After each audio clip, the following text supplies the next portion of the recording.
할렐루야, 할렐루야, 할렐루야, 할렐루야, 할렐루야, 할렐루야, 할렐루야.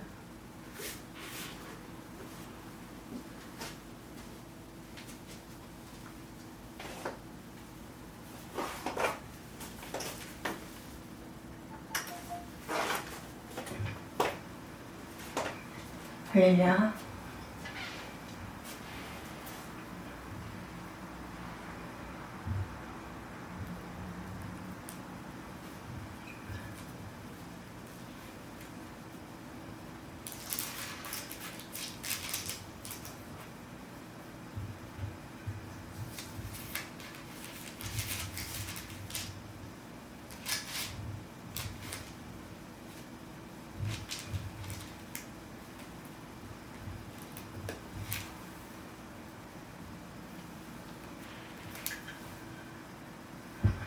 할렐루야, 감사합니다. 할렐루야. 샬롬, 샬롬, 샬롬, 샬롬, 샬롬.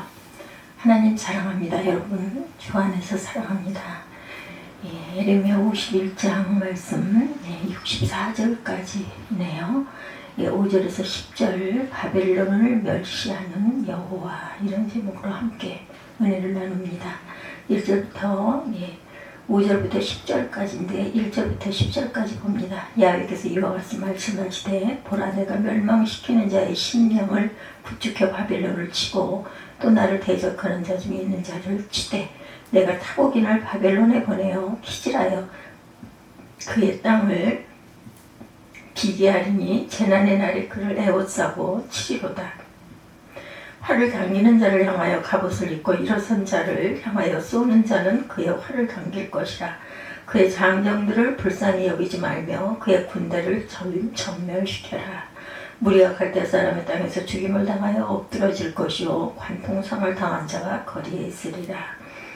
5절입니다. 이스라엘과 유다가 이스라엘의 거룩하신 이를 거역함으로 죄가가 땅에 가득하나 그의 하나님 만군의 야훼에게 버림받은 호라비는 아니니라. 바벨론 가운데서 도망하여 나와 각기 생명을 구원하고 그의 죄악으로 말미암아 끊어짐을 보지 말지어다. 이는 야훼의 보복의 때니 그에게 보복하시리라. 바벨론은 야훼의 손에 잡혀 있어 온 세계가 취하게 하는 금전이라. 문민족이 그 포도주를 마심으로 미쳤도다. 바벨론이 갑자기 넘어져 파멸되니 이로 말미암아 울라. 그 상처를 위하여 유황을 구하라. 혹 나으리로다. 우리가 바벨론을 치료하려 하여도 나지 아니한즉 버리고 각기 고향으로 돌아가자. 그 화가 하늘에 미쳤고 궁창에 닿았으니로다. 여호와께서 우리 공의를 드러내셨으니 오라. 시온에서 우리 하나님 야훼의 일을 선포하자. 이렇게 말씀하시죠. 예레미야의 역사적 배경 간단히 살펴보고 갑니다. 예레미야 선지자가 하나님의 부르심을 받고 일을 시작하였을 때는 아수르가 세계의 주도권을 갖고 있었어요. 그러나 애국과 바벨론의 급진적으로 세력을 뻗치고 있었으며 주전 607년에는 바벨론이 니느웨를 점령하여 아수르의 세력을 무찔러 버립니다. 그 여파를 이용해서 바벨론은 유다를 침공하기 시작했고, 위기를 느낀 유다의 정치가들은 애굽에게 도움을 청하도록 왕에게 권면하죠. 그러나 예레미야 선지자는 언제나 애굽과의 동맹을 반대합니다. 왜냐하면 유다의 유일한 희망은 애굽에 있는 것이 아니라 살아계신 하나님이신 것을 잘 알고 있었기 때문이죠. 근데 유다는 계속 하나님을 멀리하고 세상의 나라인 애굽을 의지합니다. 결국 유다는 하나님의 축복에서 멀어져서 바벨론에게 아주 멸망을 당하게 됩니다. 7절에 보면 바벨론은 야훼 수중에 온 세계로 취하게 하는 금전이라 열방이 그 포도주를 마시고 인하여 미쳤도다, 이렇게 말하고 있어요. 하나님은 바벨론을 가리켜 금전이다, 이렇게 얘기하고 있죠. 바벨론은 야훼 손에 잡혀서 온 세계가 취하게 하는 금전이라 민족이 그 포도주를 마심으로 미쳤도다. 이것은 바벨론이 부강하여 번영하는 제국이었음을 나타냅니다. 바벨론은 포도주로 채워진 장과 같이 세상의 온갖 좋은 것들을 갖고 있다. 그런데 어디에 있는 금전일까요? 야훼 수중에 있는 금전입니다. 모든 것이 하나님 손안에 있지요. 다시 말하면 그 잔을 채우시면 바벨론에게 복을 내리신 것은 야훼 하나님이시란 거죠. 오늘 우리는 어디에서 복을 찾고 있습니까? 진정 하나님이 우리 인생의 생사와 복을 주장하시는 하나님으로 믿고 있습니까? 믿으셔야 복을 받습니다. 그런데 바벨론이란 금전은 온 세계로 취하게 하는 금전이다. 그래서 술에 취해서 미치게 한다라는 거죠. 예, 바벨론이란 금전이 이런 존재다. 이 당시 어떤 나라는 바벨론이 베풀어주는 쾌락에 도취되어 좋아하고 있었어요. 어떤 나라는 바벨론의 군사적인 위협에 두려워하다가 멸망을 당합니다. 또한 어떤 나라는 바벨론이 주는 죄와 방탕에 영육이 마비되고 미쳐갑니다. 다시 말하면 하나님을 떠나서 세상을 향하여 미친다라는 이야기죠. 성경은 이런 가운데 속히 나와서 하나님의 성전에서 가라고 권고하고 있어요. 성전으로 가라 이렇게 얘기하고 있습니다. 하나님의 성전으로 속히 나와 가라. 6절에도 바벨론 가운데 도망하여 나와 각기 생명을 구원하고 그의 죄악으로 인하여 끊침을 보지 말지어다 이렇게 말하고 있습니다. 죄악으로 말하여 우리가 죽지 말아야 한다. 죽지 않도록 바벨론에게 미치지 마라 이런 뜻이죠. 9절에도 우리가 바벨론을 치료하여도 낫지 아니한즉 버리고 각기 고토로 돌아가라. 그 화가 하늘에 미쳤고 궁창에 달하였다 이렇게 말합니다. 이스라엘은 바빌론의 죄악에서 나오는 것으로 만족하면 안 되겠죠. 그들에게는 돌아갈 곳이 있었어요. 10절에 야훼께서 우리의 의를 드러내셨으니 오라 시온에서 우리 하나님 야훼의 일을 선포하자. 우리가 해야 할 일 하나님을 선포하자라는 것입니다. 세상의 문화와 세상의 일에서 나오고 세상의 죄악에서 나오고 하나님이 원치 아니하는 그 일에서 나와 하나님의 교회로 돌아가는 역사가 있어야 할 것이다. 예수님의 오시기 600년 전의 사건이 오늘날 우리가 교회로 돌아오는 것을 예언적으로 그리고 상징적으로 말씀하고 있어요. 그리고 예수께서 승천하시고 성령을 통해 교회를 세우시고 교회를 통하여 하나님의 은혜와 긍휼을 덧입게 하십니다. 그런데 현대교회는 교회에서 점진적으로 멀어지어만 가고 있어요. 예, 미국 헌법 기초는 기도로 시작해서 성경으로 작성되었지만 오늘날 미국에서는 하나님의 창조를 공식적으로 부인하고 있습니다. 예, 공립학교에서도 기도를 폐지하고 성경 공부를 금지시켰다고 하네요. 이들은 주장하기를 하나님의 말씀이 천지를 창조하신 것은 어디까지나 기독교의 교리에 불과하다. 과학이를 증명한다. 이런 헛된 소리를 하고 있어요.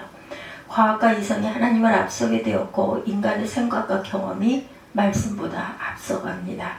어찌 미국만 그러겠습니까? 우리 한국에도 하나님의 계시를 부인하고 당군 사상을 강조하기도 한다고 그러죠. 도울 김용욱이라는 사람이 신학교를 나왔지만 하나님에 대하여 완전히 부인하고 있습니다. 그런데 선수들의 전용 버스가 한 대 들어왔고 한국 축구대표 선수들은 총 지휘할 감독이 히딩크라는 외국인으로 대체되었던 적이 있었죠.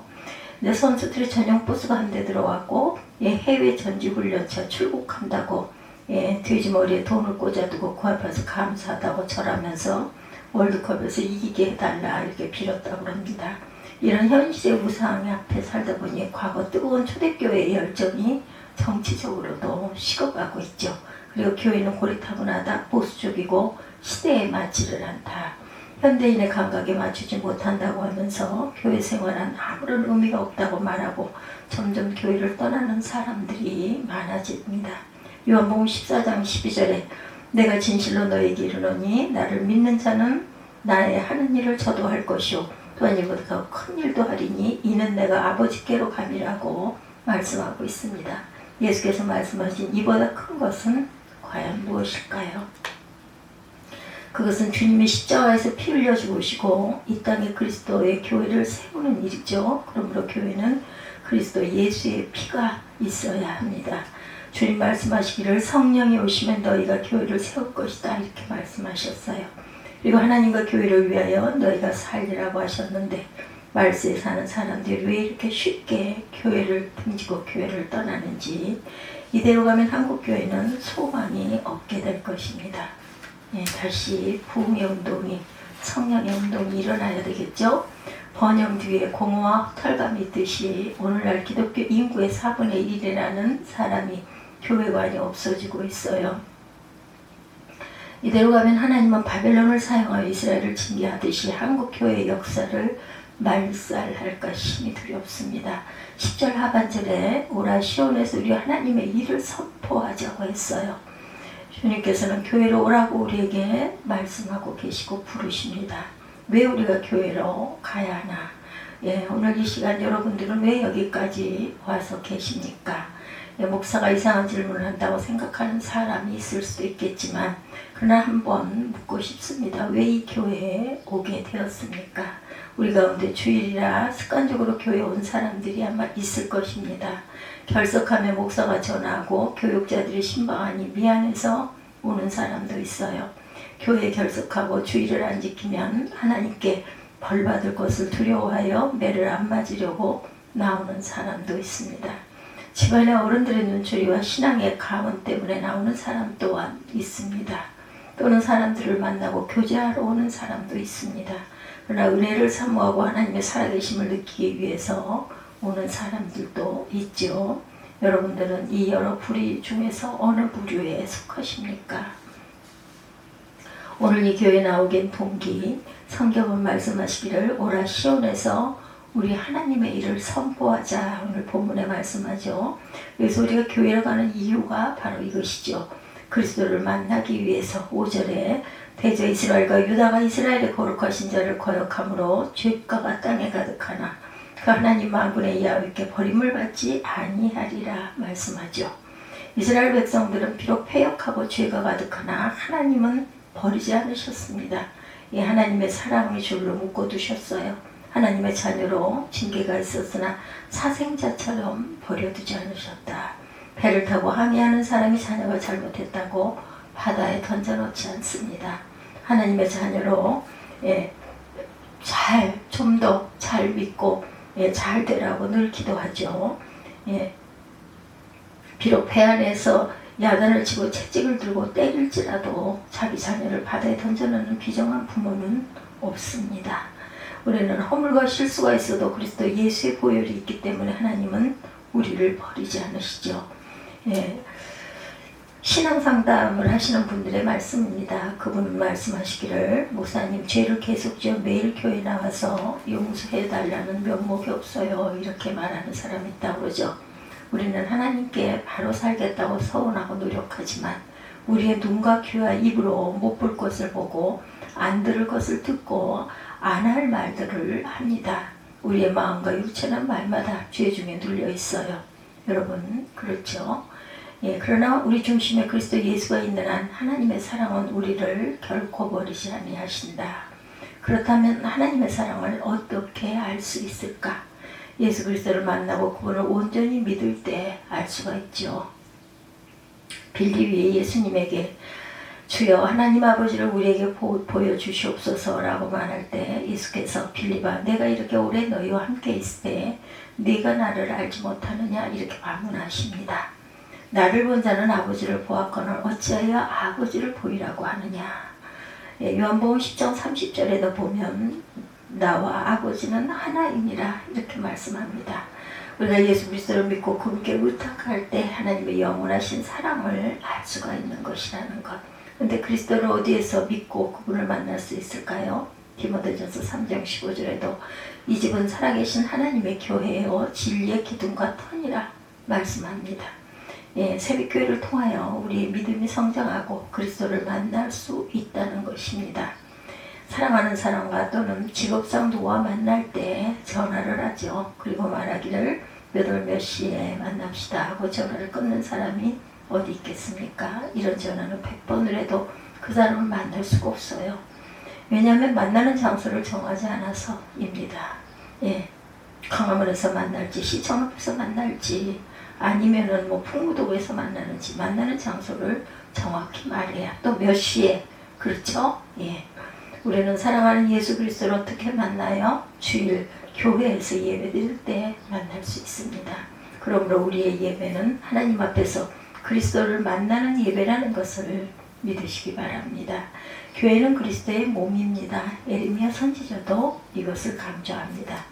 우리는 6일 동안 가정과 사회 또는 학교에서 생활하다 지은 죄를 어디에서 해결하고 있습니까? 우리의 주변에 시험을 당하고 상처를 받을 때 어디에서 위로를 받습니까? 매일 밤마다 여러분의 가정으로 돌아와서 편히 쉬는 것처럼 매주일 이 교회에서 영혼의 안식을 여러분들 하고 계십니까? 여러분은 하나님의 복을 받아 어디에서 감사하며 어디에서 말씀을 받습니까? 또는 어디에서 기도하며 어디에서 여러분의 소원을 이룰 수가 있습니까? 교회가 아닌가요? 교회는 이 모든 것을 해결하는 인생의 쉼터임을 믿으시기 바랍니다. 그러므로 교회라고 하는 운동, 교회를 통하여 사는 운동, 교회를 중심으로 생활하는 운동을 일으켜야 합니다. 올리버 하워드는 미국 남북전쟁 당시 유명한 장군이시오. 그리고 그 유명한 하워드 대학을 또한 창설하셨습니다. 한번 하워드 장군이 미국의 서부 해안을 방문했을 때 그의 친구들이 장군도 모르게 환영 파티를 계획합니다. 그리고 장군을 깜짝 놀라게 하고 기쁨을 함께 나누고자 계획하죠. 파티 준비가 끝나자 이 파티에 대해서 친구들이 장군에게 이야기합니다. 친구들은 하워드 장군이 기뻐하고 감격스러워할 줄 알았어요. 그런데 하워드 장군은 엄숙한 표정으로 그 파티를 정중하게 거절하면서 여보게 친구들 고맙기는 하나 그날에 다른 뭔가 약속이 있어 목요일 저녁으로 변경해 주세요 라고 말하더랍니다. 이 말을 들은 친구들은 깜짝 놀라 난감해하죠. 그리고 다시 한번 적극적으로 권유합니다. 장군 어떤 약속인지는 모르지만 그 약속을 취소하시죠. 이미 초청된 사람들 중에는 미국의 저명 인사는 물론 대통령까지 참석할 것입니다. 그러나 하워드 장군은 말합니다. 여러 친구들이 알다시피 나는 그리스도인이요. 나는 나를 구원해 주신 그리스도를 영접하는 날에 주님께 약속을 했다고. 어떤 일이 있어도 주일 예배와 수요일 저녁 예배는 꼭 참석해서 주님을 만나겠다고 말이요. 그러니 대통령이 와도 주님과의 약속을 취소할 수가 없으니 그 파티를 변경해 주십시오. 결국 파티는 목요일 저녁으로 변경이 되었다고 합니다. 우리는 주님을 섬기는 사람들입니다. 하나님의 나라와 그의 의를 구하는 일에 마땅히 우선 순위를 두어야 되겠죠. 여러분들 중에 사람을 만나기 위해서 교회를 빠지고 주일을 범하고 있습니까? 그렇다면 그분이 예수님보다 더 높으신 분이어야 합니다. 가장 거룩하시고 우리를 가장 사랑하시고 우리의 생사화복을 주장하시는 하나님을 멀리하고 복받기를 원할 수가 있을까요?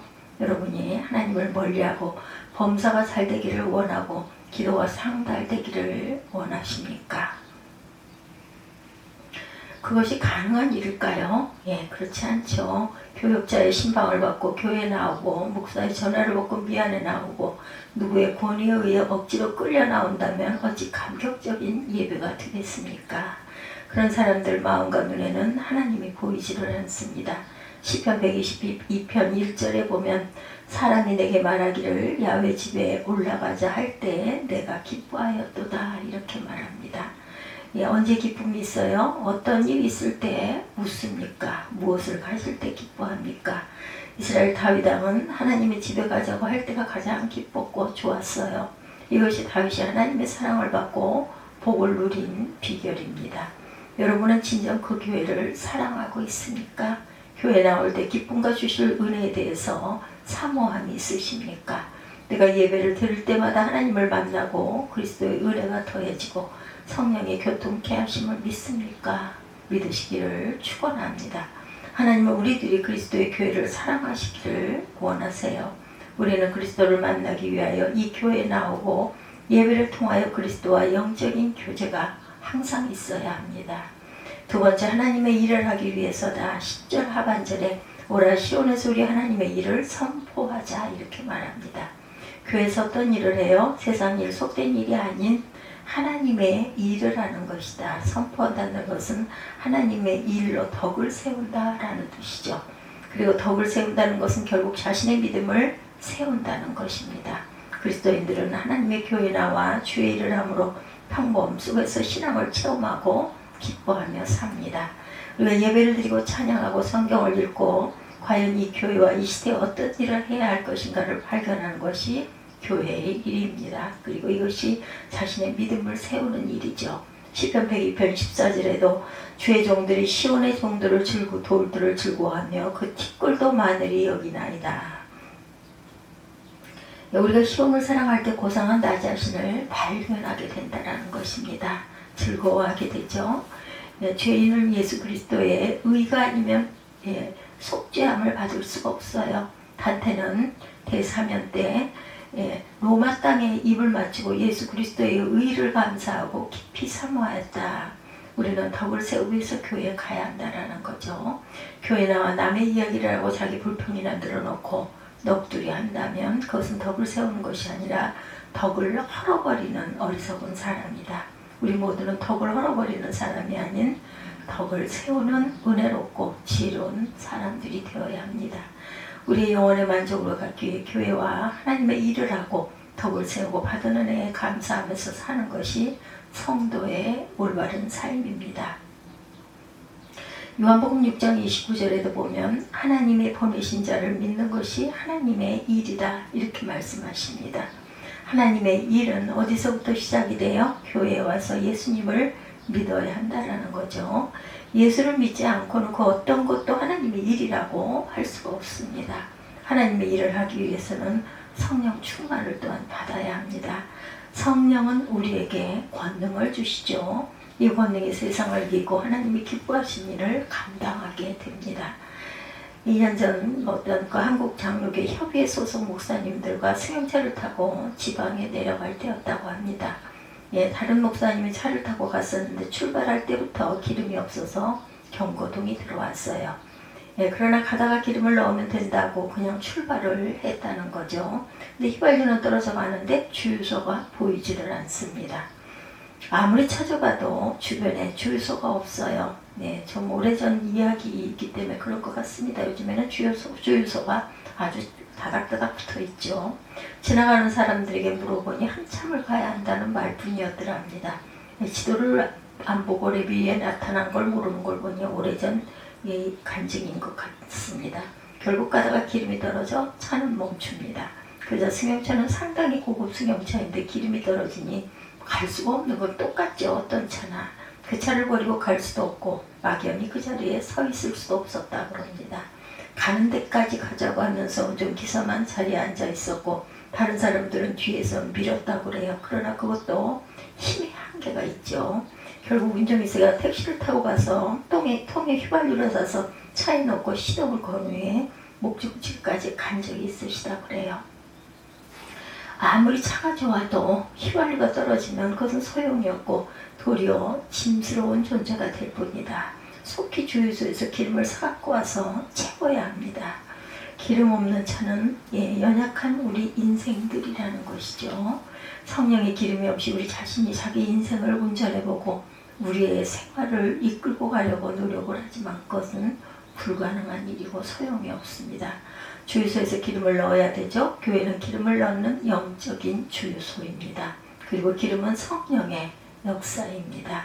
교회라는 주유소에서 예배를 드리고 우리의 마음에 성령의 기름이 채워지면 우리는 능력 있게 하나님의 일을 할 수 있는 것이다. 교회 봉사는 어디서 시작이 됩니까? 교회 나와 예수를 믿는 일부터 시작이 됩니다. 그리고 교회 봉사는 누가 해요? 성령으로 충만한 사람들이 하죠. 이 성령 충만한 교회를 통해 주어지는 것임을 믿으시기 바랍니다. 말씀을 통해 주어지죠. 학생은 학교를 중심으로 생활해야 건전한 삶을 살아갈 수 있습니다. 가족들은 가정을 중심으로 해야 그 가정은 복되고 질서가 바로 섭니다. 성도들은 교회를 통해 말씀을 전파하고 교회를 통해서 우리의 몸과 마음을 정결하게 하고 또한 교회에서 재능껏 봉사도 하고 교회를 통해 헌금을 하기도 하고 얼마나 우리 주님이 원하고 있는 일입니까? 성도들은 교회를 통해 말씀을 전파하고 교회를 통해 우리의 몸과 마음을 드리고 교회에서 재능껏 봉사도 하고 교회를 통해 또한 헌금 또한 하고 그리고 그렇게 하는 것을 보시는 주님의 마음이 얼마나 흡족하실까요? 아무리 힘들고 어려워도 교회 부흥과 발전을 위한 것이라면 전도하고 희생하며 앞장서고자 하는 신앙이 있어야 합니다. 이 신앙은 하나님이 반드시 상 주시는 신앙입니다. 매 주일마다 내 유언이 있죠. 예배를 위한 헌금 유언과 기도 유언이 있습니다. 그리고 성도들의 교제를 위해서 주방에서 봉사하시는 분들이 있고 주일학교 교사와 찬양대원들 그리고 각 기관에서 헌신하고 봉사하는 일꾼들이 있습니다. 그것을 등한히 하지 마시기 바랍니다. 그까짓 것 할 때 이것 때문에 하나님의 복을 상실할 수도 있다는 것. 설령 하나님이 주신 일을 조금 한다는 이유로 하여서 얼마나 많은 사람들이 당연히 받을 복을 받지 못하고 손해를 봅니까? 하나님의 복은 지극히 작은 것부터 시작되고 평범한 것으로 진행이 되는 것임을 잊지 마십시다. 우리는 교회를 통해 주님을 만나고 헌신할 수 있다는 것. 그리하면 날마다 복을 받고 날마다 은혜를 더하는 사람들이 됩니다. 그렇다면 어떤 복을 받아요? 첫째, 삶의 풍성한 열매가 있다. 하나님 우리의 마음과 가정에 성령의 열매를 맺게 하시죠. 우리의 마음에 사랑이 있고 우리의 가정에 희락이 있다는 것 행복이죠.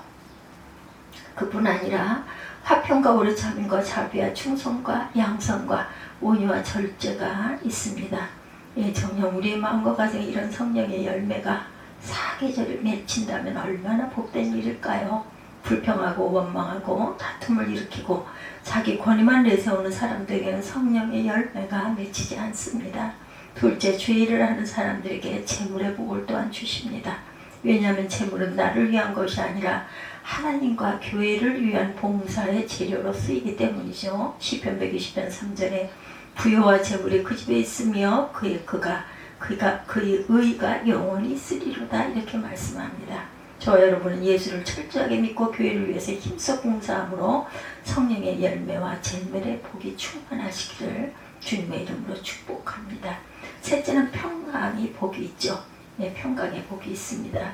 둘째는 주의 일을 사는 사람들에게 재물의 복을 주시죠. 첫째는 삶을 풍성한 열매가 또한 있습니다. 삶의 열매, 재물의 복, 그리고 평강의 열매. 하나님의 일을 하는 사람은 갈등과 불안, 초조한 마음을 가질 수가 없어요. 그렇게 하고는 일을 할 수가 없습니다. 불평과 원망하면서 자기 힘으로 무엇인가를 하려고 하는 사람은 아무것도 할 수가 없어요. 주의 일은 오직 성령의 능력으로 하는 것입니다. 성령의 일은 우리에게 평화를 주십니다. 부활하시고 제자들에게 나타나신 예수님이 먼저 하신 말씀, 너에게 평강이 있을지어다. 샬롬이죠. 그래서 저희 교회는 항상 예배 때 샬롬을 합니다. 인사를. 이제부터 성령을 받고 주의를 해야 하는데 평강 없이 주의를 할 수가 없어요. 어떤 일도 마음이 불편하고 마음이 불안하고 마음이 쫓기면 할 수가 없습니다. 하물며 하나님의 일은 더 말할 것도 없죠. 우리 모두에게 주님이 주신 참된 평화가 항상 충만하시기를 주님의 이름으로 축복합니다. 넷째, 영원한 멸관이 있죠. 요한계시록 2장 10절에 내가 죽도록 충성하라 그리하면 내가 생명의 멸관을 내게 주리라 말씀합니다. 세계적인 가수 한 사람이 노래로 인류 평화상을 받은 일이 있습니다. 그는 평화의 메달을 받았는데 그만 다음날 누군가가 훔쳐갔답니다. 얼마나 허무했을까요? 그런데 우리 주님이 주시는 멸관은 아무도 가져갈 수가 없고 다른 사람이 절대로 빼앗아갈 수 없는 하나님이 주시고 천군 천사가 지켜주시는 영원한 메달입니다. 여러분의 신령과 가정에 성령의 열매를 맺고 싶으십니까? 여러분이 하는 일마다 잘되고 재물의 복을 받기를 원하십니까? 여러분의 마음과 가정에 평화가 충만하시기를 원하십니까? 언젠가 하나님 앞에 설 때 칭찬받고 멸관을 쓰기를 원하십니까? 아마 원하실 것입니다. 그렇다면 우리 모두에게 하나님이 허락하신 새벽교회에서 주일을 열심히 하십시오. 주일은 아무나 할 수가 없습니다. 대통령이면 주일을 합니까? 아니죠. 국가적인 일도 제대로 못하기도 하죠. 또한 장관이나 국회의원 아니면 학자나 재벌이면 주일을 할 수 있다고 생각하십니까? 아니죠. 이들은 세상의 일을 할 수 있을지 몰라도 절대로 주의 일을 할 수가 없어요. 하나님의 일은 아무나 하는 것이 아닙니다. 태진아 씨 예전 노래죠. 사랑은 아무나 하나 하는 유행가가 한동안 히트를 했어요. 하나님의 일은 아무나 하는 것이 아니죠. 근데 우리는 권세 있는 사람도 못 되고 학자도 아니고 재벌도 아니에요. 그러나 예수를 믿고 하나님의 자녀가 되어서 오늘도 교회에서 예배를 드리고 예수를 만나고 그분의 성령으로 또 한 주에 일을 하고 있습니다. 우리의 소원은 무엇이에요? 오직 하나님이 되어야 하지 않겠는가? 하나님이 되어야 하지 않는가? 우리의 소원이 오직 하나님이어야 한다. 우리 일들을 세상에서 찾지 말고 예배드리는 우리 교회가 되어야 한다. 골로새서 1장 29절에 이를 위하여 나도 내 속에서 능력으로 역사하시는 이의 역사를 따라 힘을 더하여 수고하노라 이렇게 말씀하죠. 주님은 교회로 돌아오라고 우리를 부르고 계세요. 우리는 왜 교회로 가야 돼요? 그리스도를 만나기 위해서 갑니다. 그리스도는 교회에서 만날 수 있죠. 세상에서 예수를 찾으려고 방황하지 마십시오. 교회에서 예배를 드릴 때 우리를 위하여 십자가에 죽으시고 부활하신 예수님을 만날 것입니다. 며칠 있으면 부활절이죠. 그리고 하나님의 일을 하기 위해 교회에 와야 된다. 교회는 영적인 주소입니다. 교회에서 은혜만 받으면 누구든지 원하는 대로 마음껏 성령의 기름을 넣을 수가 있어요. 그래서 힘있게 주의 일을 감당하게 됩니다. 그러면 성령의 열매가 맺히죠. 재물의 복과 평화 그리고 영원한 면류관을 받게 될 것입니다. 오늘도 내일도 우리 생명이 있는 한 하나님과 교회를 위하여 살다 교회를 통하여 주시는 복을 받아 날마다 은혜를 더하시기를 주님의 이름으로 축복합니다. 기도하시겠습니다. 아버지 감사합니다. 예레미야 51장 말씀 속에서 하나님의 나라를 선포할 줄 아는 믿음의 자녀들이 어찌 삶에 어떠한 축복을 받는가를 저희들 아버지 묵상합니다. 하나님을 만나는 장소가 교회가 되어야 되고 하나님을 만나 하나님의 일을 하기를 기뻐하는 장소가 교회가 되어야 하며 성령의 열매가 주렁주렁 맺히는 곳이 교회로 인함이라는 것을 깨달아 아는 믿는 믿음들이 되게 하여 주옵소서. 오늘도 하나님께서 지키실 걸 믿사옵고 거룩하고 존귀하신 예수 그리스도 이름 받들어 감사하며 기도드렸사옵나이다. 아멘.